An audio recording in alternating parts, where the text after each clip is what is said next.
Mesdames et messieurs, bonsoir et bienvenue à cette dernière émission de On s'en parle pour la saison 2009-2010. Aimé de plusieurs, critiqué par d'autres, il est un homme qui n'a jamais eu peur d'exprimer ses idées et ses opinions. Alors, mesdames et messieurs, de Rouyn-Noranda, Monsieur Léandre Bergeron. Monsieur Bergeron, mes hommages et bonsoir. Bonsoir. Merci d'avoir accepté cette invitation-là, Monsieur Bergeron. C'est toujours un plaisir de vous recevoir parce que les gens, et je suis une de ces personnes-là qui aiment votre franc-parler. Ah bon? Ça n'est pas donné à tout le monde. Ah. Ce n'est pas donné. Mais je sais que vous, votre franc-parler, c'est pour ça qu'on va parler pendant toute l'émission, on va la faire sur la politique. Ah là là. Politique provinciale, politique fédérale. Je vous lance une question et vous me donnez votre opinion. Alors, on va débuter avec tout simplement comme ça. Qu'est-ce que vous pensez aujourd'hui de la politique autant fédérale que provinciale? Qu'est-ce que vous pensez de ça aujourd'hui? Ah là là. Eh bien, il faut dire d'abord que on a affaire à une population très soumise. Alors, les gouvernements qui sont arrivés là, surtout avec des campagnes de publicité, parce qu'aujourd'hui, les élections, c'est des campagnes de publicité. Hein. Vous savez que bon, à peu près tous les candidats... peu importe le parti. Ils vont chercher... je suis le meilleur, c'est ça? Oui, bien, ils vont chercher des agences pour leur dire, écoutez, ceci, soyez politiquement correct, Alors, il y a une homogénéisation incroyable à ce niveau-là, je veux dire. Et puis, bon, ceci, on le dit, ceci, on ne le dit pas. Et puis, tout ça est bien analysé d'avance. Et justement, on a un peuple soumis, très soumis, qui conteste pas beaucoup. Alors là, on nous fait avaler à peu près n'importe quelle couleuvre. Des fois, c'est des gros serpents même, mais c'est ça.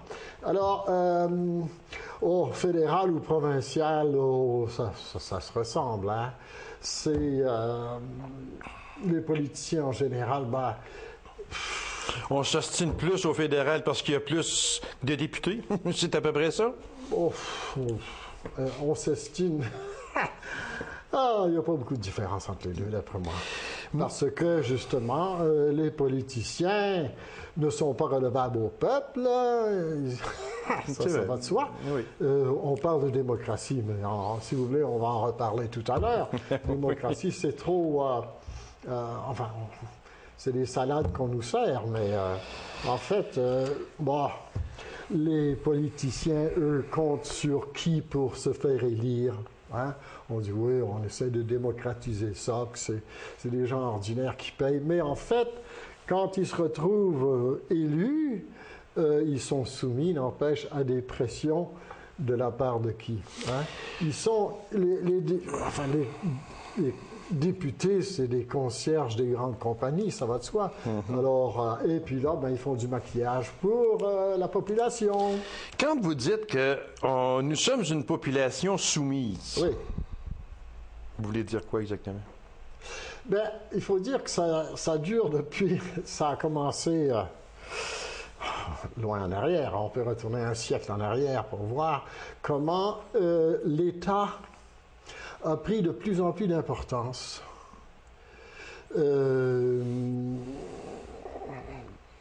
On peut parler de l'école, parce que l'école est rattachée à tout ça. Hein? Oui, on a tendance à dire, l'école c'est sacré, on n'y touche pas, il y a des problèmes, mais on va les régler, tout ça. Mais c'est au début du 20e siècle qu'on a créé l'école obligatoire. Et l'État a pris en main le système. Elle a arraché tous les pouvoirs de l'Église, ou à peu près, qui dominait dans ce domaine-là au Québec. Dominait, oui, exactement. Et on a essayé de réduire le rôle de la famille au minimum. Et on a bien réussi. ce qui est arrivé, c'est qu'en fait, les parents deviennent les policiers de la commission scolaire, qui, elle, obéit à quoi? Au gouvernement, qui dit, bon, ben, tous les enfants à l'école. Ça part du siège de l'école. Ben, ou à peu près. Oui, c'est-à-dire le conditionnement. Oui. Quand on parle de soumission. Oui, c'est ça, exactement. C'est là. Ça commence là. Ça commence là parce que, mon Dieu, puis aujourd'hui, c'est rendu grave. Les pauvres petits-enfants, ils sont à la garderie à 6 mois. Ils se font déjà conditionner à l'esprit de troupeau, hein, obéissant. Puis vous voyez les enfants, les pauvres, les gardiennes qui promènent des enfants en laisse, là, dans les rues. Je dis, mais mon Dieu, quelle sorte de vie est-ce qu'on prépare à ces enfants-là? Alors, on a ce dressage, c'est du dressage, écoutez, c'est du conditionnement, de l'endoctrinement, du dressage systématique par l'école. Et puis qu'on aille au niveau universitaire, c'est toujours la même chose.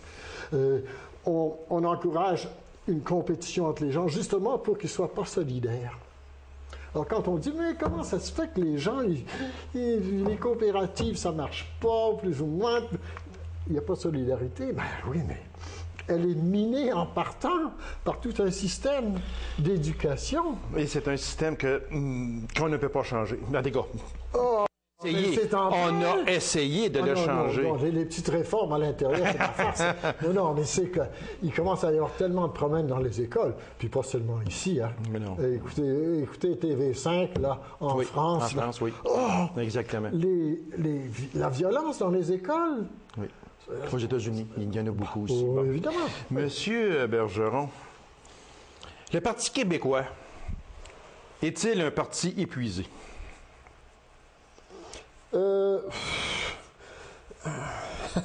Épuisé, il y a besoin de renouvellement, ça va de soi. Mais aussi, il faut comprendre que, bon, d'abord, on n'oublie pas qu'on a affaire à des gens très soumis en général. Ce mot-là revient souvent. Oui, mais c'est exactement ça. OK, c'est bon. Les contestations, c'est plutôt mal vu. Et puis, on associe ça à des petites gangs, que ce soit dans les syndicats, puis dans la construction et tout ça. Tout ça. Parce que le Parti québécois existe quand même depuis 1970 ou un petit peu avant. Oui, d'accord. Alors, ça veut dire que nous en sommes rendus à 40 ans. Oui. Et, à mon point de vue, la souveraineté n'a pas progressé ou à peu près. On a passé proche de gagner un référendum. Ouais, ça a pris. Ouais. On était à 33 000 votes ou quelque chose près. Oui, sauf qu'au moment où l'on se parle aujourd'hui, on stagne. C'est pour ça que moi, je vous demande, est-ce que le Parti québécois est un parti épuisé? Ben, c'est pas qu'il est épuisé, mais c'est que son existence même dépend de quoi? De l'idée d'indépendance. Hein? Et actuellement, cette idée-là, personne n'en parle.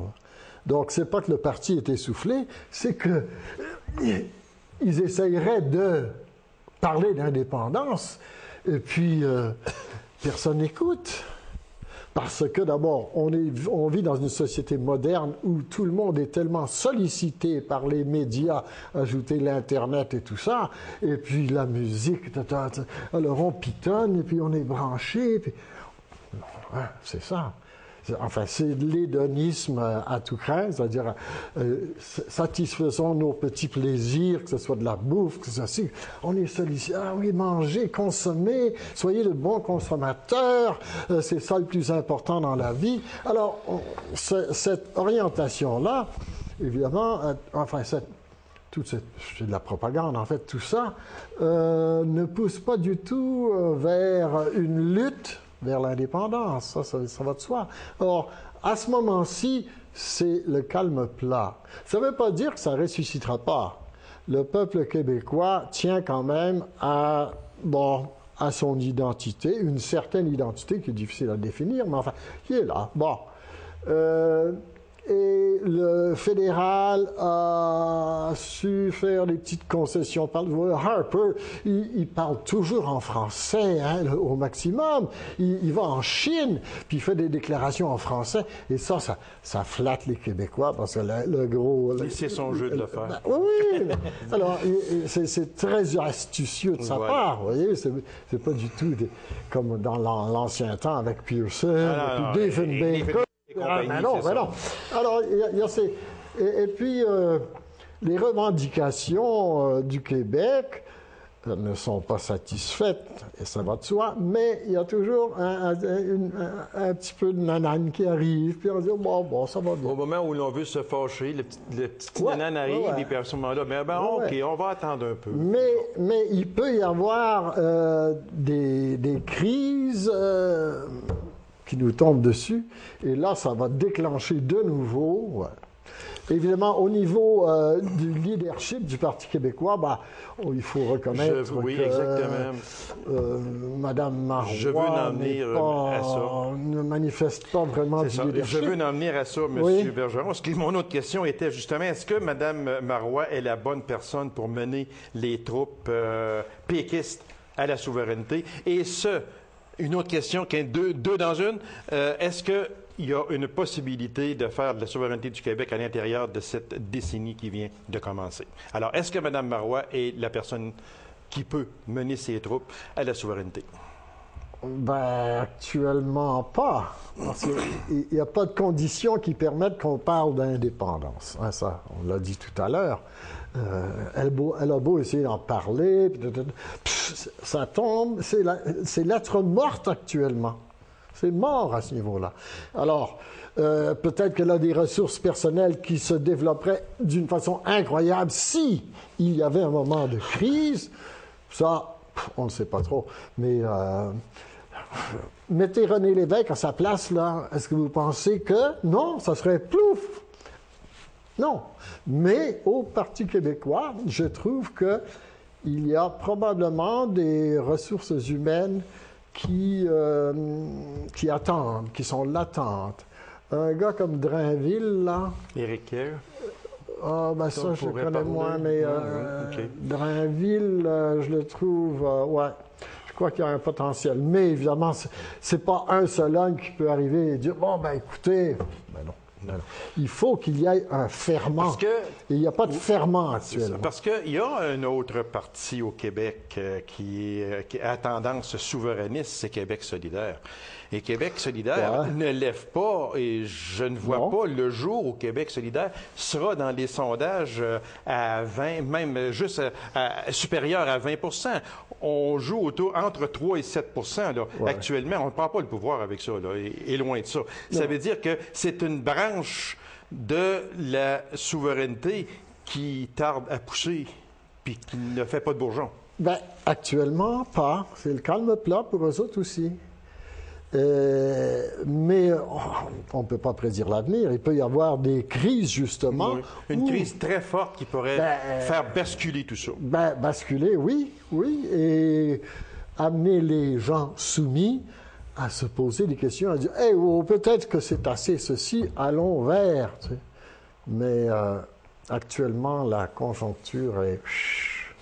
calme plat. Je veux revenir à une déclaration de M. Lucien Bouchard qui a ébranlé les bases du Parti québécois et solidement en plus de ça. C'est arrivé en février dernier quand M. Bouchard, sur un réseau télé, a dit laissez de côté la souveraineté et laissez de côté le référendum. Ça, c'est sûr que les instances politiques souverainistes n'ont vraiment pas apprécié ça, mais pas du tout. Mais avec ce que vous venez de dire, de tout ça, je pense que cette phrase de M. Bouchard a un certain sens. Elle a un sens. Moi, je trouve que c'était superflu, cette intervention. Mais dire oubliez ça, non, on ne l'oublie pas. Mais on n'en fait pas une priorité. Mais on n'en fait pas une priorité, c'est pas possible actuellement, parce qu'il n'y a pas de crise. Le fédéral ne nous provoque pas assez pour qu'on dise « Hey, wow! » Actuellement, là, non. Non. Alors, c'est superflu, ce qu'il a dit. Pour moi, c'est insignifiant. Il a pris sa position, puis voilà. Ben ça, c'est un peu comme M. Parizeau. Quand tout est calme au Parti québécois, on dirait que M. Parizeau a le don d'arriver avec une petite phrase au cours d'un discours, que ce soit à la Chambre de commerce de Montréal ou peu importe, ou la petite phrase qui va venir ébranler le parti en voulant dire « Hey, réveillez-vous, là, vous dormez tout le monde. » C'est un peu ça, souvent. Alors, est-ce que M. Bouchard n'a pas voulu faire ça aussi? Oui, peut-être, mais ça n'a aucune conséquence. Je veux dire, provoquer... On en a parlé pendant une semaine et c'est fini. Oui, mais c'est ça, alors. C'est éteint. C'est comme lancer un ballon, il crève, ça finit là. Fini. Donc, non, ces déclarations, pour moi, sont...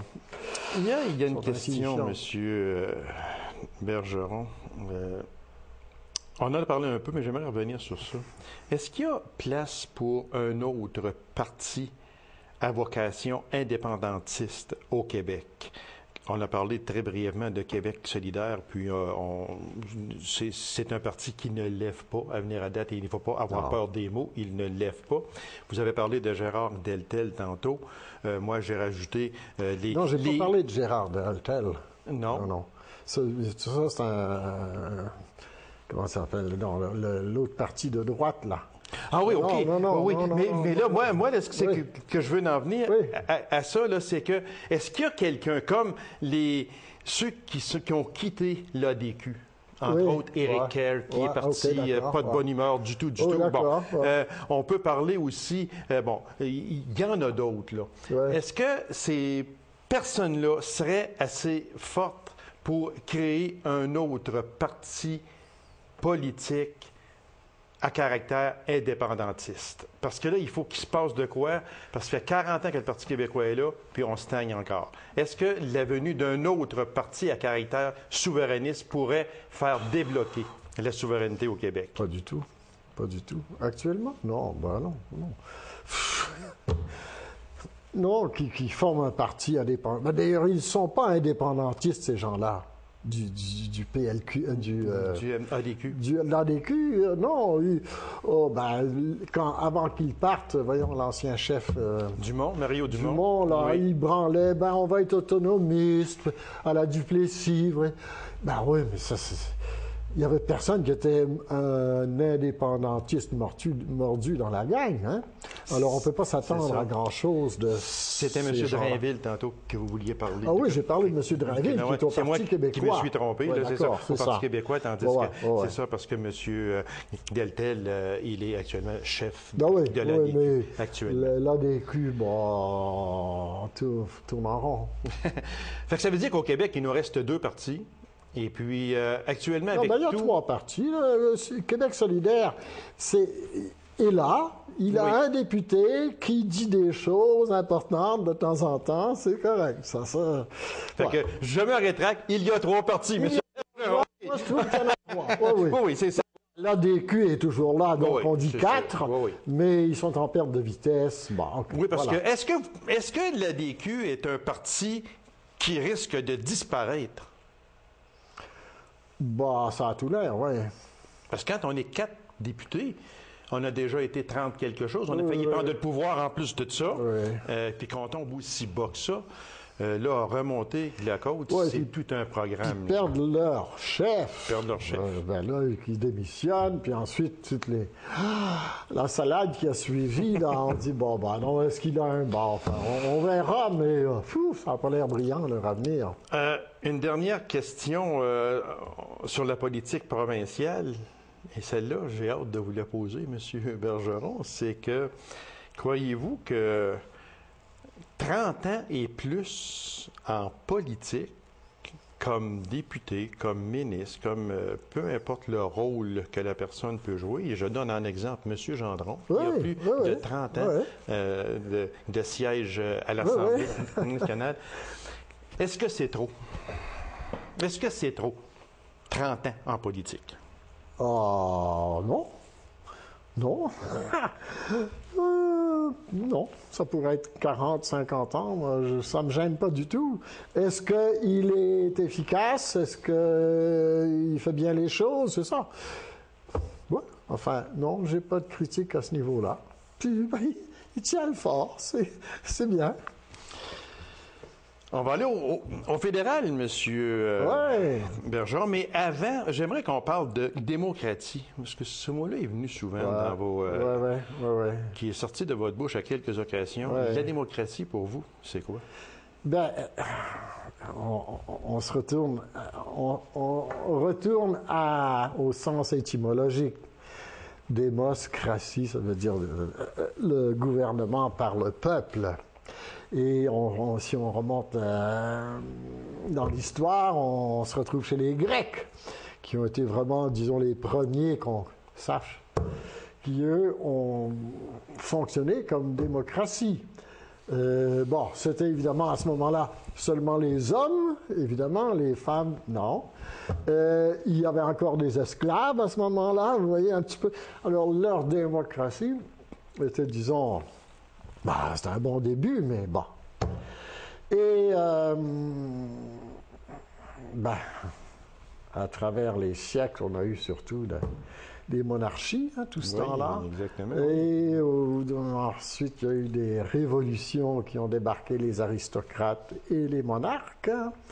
Et on est arrivé à une démocratie qu'on appelle, au 19e siècle, la démocratie bourgeoise. C'est-à-dire que les partis qui arrivent au pouvoir sont en fait au service d'une bourgeoisie, de la classe dominante, après avoir renversé l'aristocratie. Voilà. Démocratie. Est-ce que la démocratie bourgeoise est une véritable démocratie? Ben, hélas, non, parce que justement, c'est les intérêts financiers, économiques, qui dictent les comportements, les orientations des partis. Okay. Alors, démocratie. On s'en est servi beaucoup aux États-Unis, democracy, American democracy. Oui. Mais, justement, avec tout un système d'éducation qui rend les gens soumis, conformistes, fait ci, fait ça, reste dans son petit, soit individualiste. Les œillères, puis on est juste là.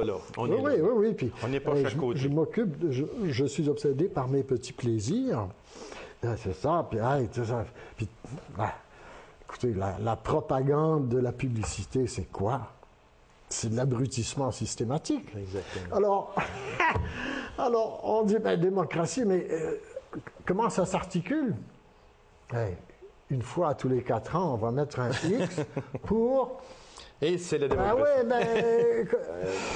Pour moi, c'est vraiment ne pas respecter les mots. On peut pas parler on peut pas dire qu'on vit dans une démocratie. C'est vrai. La façon que c'est organisé. La manière que l'on marche actuellement. Il reste pas beaucoup de temps, monsieur. Non, c'est vrai, mon Dieu. Puis, on va aller, question assez rapide, réponse assez rapide également. Le Bloc à Ottawa, est-ce qu'il y a encore sa place ou c'est dépassé? Ah non, moi je trouve qu'il joue un rôle très important. Contestataire, systématique. Il protège le Québec. Oui, moi je trouve, je les trouve courageux. Je les trouve courageux de on continue. Parce que oui, c'est important. Si le Bloc disparaissait, ça serait l'effondrement. Ça serait un certain effondrement. Donc le Bloc a sa place à Ottawa et il n'est pas dépassé. Oui, parce que justement, avec Duceppe, là. Il a tendance à mettre les points sur les i, puis le Québec, non, il joue un rôle très important, je respecte beaucoup. Le Sénat, êtes-vous pour le Sénat? Pour vous, ça représente quoi, le Sénat? C'est ce qu'on appelle la deuxième chambre qui sert de amortisseur, vous comprenez? La plupart des pays dits démocratiques, là, ont 2 chambres. Une première, des députés élus, mais en même temps, nous, on est dans le système britannique. Alors là, en Angleterre, il y a la Chambre des Lords. Qui doivent approuver tout ce qui se passe, toutes les lois que passe la Chambre des communes. Nous, c'est un peu semblable ici. Évidemment, ces gens-là sont nommés par favoritisme. Favoritisme, oui. Et puis, il y a tout ce petit jeu-là. Est-ce que on devrait abolir le Sénat? Je ne pense pas qu'on devrait l'abolir. Parce que justement, il sert de... toujours dans notre système démocratie bourgeoise, là. Il sert d'amortisseur. Écoutez, c'est une usine de lois. Hein? Les parlements, actuellement, ils en sortent des lois et des règlements. On a par-dessus la tête, hein? Oui. Puis en France, c'est aussi Donc, pour pire. vous, le Sénat a sa place, encore. Une certaine place. Oui, il faut... Il y a Montesquieu, vous connaissez Montesquieu, n'est-ce pas? Bon, noble du 18e siècle, mais n'empêche qu'il, lui, avait développé l'idée d'équilibre. Et il a inspiré la Constitution américaine. Hein? Il a eu une très grande influence. Les fondateurs de la République américaine se sont beaucoup inspirés de lui quand ils ont créé leurs institutions. Vous voyez? La Chambre des représentants et le Sénat. Vous voyez? De l'équilibre. Et surtout, un président, mais toujours... assez soumis au Sénat. Oui. Okay. Alors là, il n'y a aucun... C'est-à-dire l'exécutif, président, le législatif, les chambres, et le judiciaire, là, les trois branches du gouvernement, ils doivent être en équilibre pour prévenir justement la tendance à l'autocratie, c'est-à-dire le gouvernement par un seul groupe. Actuellement, Harper, lui, au Canada, il a tendance, lui, à réduire le rôle du législatif. Il y a des critiques sévères là-dessus. Des critiques, vous voyez, parce que lui, il dit non, on proroge. Ouais, proroge. Ça, on l'a fait exactement. On l'a subi. Oui, on l'a subi, je veux dire, oui, exactement. Mais où est la révolte contre ça? Rien. On dit non, on a presque fermé le Parlement pendant 2 mois, puis ça fonctionnait pareil. Il reste à peine 1 minute, M. Bergeron. J'aimerais avoir votre opinion, moi, sur le gouverneur général ou la gouverneure générale, mais on parle du poste. On ne parle pas de la personne. Non, ça va de soi. Gouverneur général du Canada et du Québec. Est-ce que ces personnes-là ont leur place encore? Oh, pas vraiment, non. Je trouve que c'est superflu. C'est de la dépense pour rien. Ils ne représentent vraiment rien. Parce que, la couronne d'Angleterre, c'est 0 en Angleterre. Sa représentante ici, ça c'est du vieux formalisme. Dans le format... OK. Là, j'ai failli dire de quelque chose, mais je vais... Allez! Donc, ça n'a pas sa raison d'être. Et puis, une dernière question. Nos soldats en Afghanistan, est-ce qu'ils ont encore leur place? Bien, ils n'auraient jamais dû y aller d'abord. Qu'est-ce qu'on fait là? On est supposé être en mission de paix. Est-ce que nous, les peuples blancs, américains, canadiens, français, tout ça, est-ce que nous avons le droit de gérer l'univers, la planète entière? Les Américains, eux, ils sont impérialistes, ça va de soi. Eux, ils se disent, le reste des autres pays, c'est notre cour arrière. Monsieur Bergeron, c'est tout le temps que nous avons. Je vous remercie infiniment. C'était très, très, très gentil d'accepter cette invitation-là. On aime toujours vous recevoir. Et comme je le disais en début d'émission, et je l'aurais dit, votre franc-parler vous honore, Monsieur Bergeron. Merci beaucoup. J'ai bien aimé participer à ça. Puis gênez-vous pas pour m'inviter de nouveau. Je suis pas là. J'ai votre numéro. Merci beaucoup, M. Bergeron. Alors, mesdames et messieurs, merci d'avoir été là tout au long de la saison 2009-2010. Alors, on vous souhaite un bel été et on vous demande d'être également très prudent. Au revoir.